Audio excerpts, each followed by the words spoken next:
There's a quiet moment every parent knows, when your child does something unexpected, something hard to understand, and when you feel the pull to react, to correct, to fix.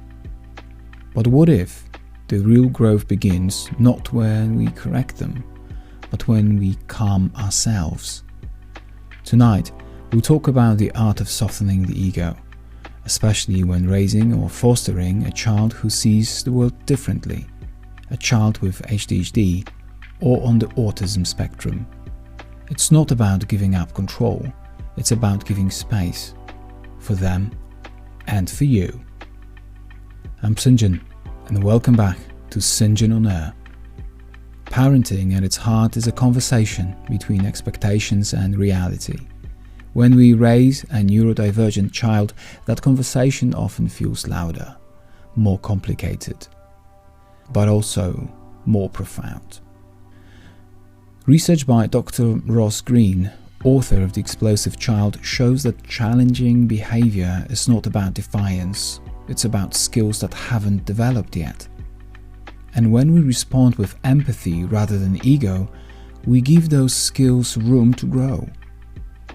Tonight, we'll explore why our ego, our need to be right, to be obeyed, to be perfect, can sometimes get in the way of truly connecting with a neurodivergent child, or any child in fact, and how letting go of that ego can bring us closer to understanding. Our ego is a strange thing. It's a voice inside that wants to be seen as competent, successful, in control. But parenting, especially parenting a neurodivergent child, can shatter that illusion. Dr. Shefali Tsabary, in her book The Conscious Parent, writes that children are not ours to shape. They are mirrors reflecting our unhealed parts. When a child melts down in a supermarket or refuses to follow what seems like a simple instruction, our ego panics. What will people think? Why can't I handle this? Why can't they just listen? But ego thrives on control, and control rarely nurtures connection. Dr. Gabor Maté, who has written extensively about ADHD, explains that children flourish not through fear or correction, but through attachment, a sense that they are seen, accepted, and safe even when they fail.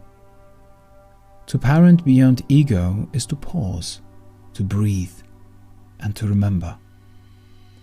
Our job is not to win the moment, but to protect the relationship. I once spoke to a mother whose son, diagnosed with both ADHD and autism, loved spinning toy cars for hours. Every therapist, every relative told her, he should play differently, he needs to socialize more. You need to stop indulging him. And for a while she tried. She would interrupt his play, redirect him, plead with him to do something else. It always ended in tears, his and hers. Then one day she decided to sit beside him. She picked up a car and spun it too. He looked at her, and for the first time he smiled. That simple act, letting go of her need to change him, opened a door to connection. Dr. Prizant, the author of Uniquely Human, calls this joining before teaching. Meet the child where they are before you ask them to move closer to where you are. When we release the ego's agenda, we find empathy waiting underneath. There's fascinating science behind this. Neuroscientist Dr. Siegel from UCLA talks about co-regulation, the process through which a calm adult nervous system helps regulate a child's. When we react to frustration or shame, our child's brain mirrors that stress response. But when we stay grounded, even during chaos, their nervous system begins to learn safety through us. This is especially vital for children with ASD or ADHD, whose emotional regulation systems often develop differently. They don't learn calm through instructions, they learn it through connection. And that begins when we step out of ego, and into presence. Sometimes that means whispering instead of shouting. Sometimes it means walking away to breathe before returning. And sometimes it simply means holding space, without fixing, without lecturing, until both hearts settle.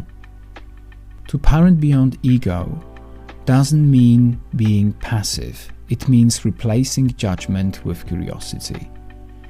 When your child interrupts, moves constantly, refuses to make eye contact, try asking yourself, what does this behavior need me to understand?